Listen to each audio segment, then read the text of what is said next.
आदरणीय प्रधानाचार्य, शिक्षकगण एवं मेरे भाइयों एवं बहनों, सबसे पहले आप सभी को छत्रपति शिवाजी महाराज की जयंती की हार्दिक शुभकामनाएं। आज हम सभी यहाँ पर इकट्ठे हुए हैं छत्रपति शिवाजी महाराज की जयंती के शुभ अवसर पर उन्हें समर्पित करते हुए।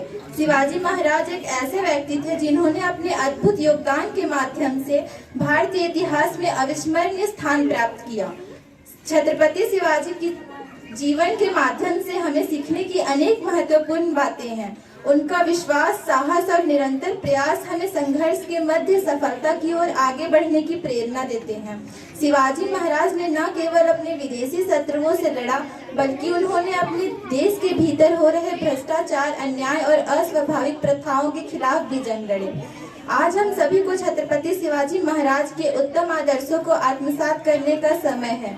हमें उनके धैर्य, साहस और संकल्प का अनुसरण करते हुए अपने लक्ष्यों की दिशा में अग्रसर होना चाहिए।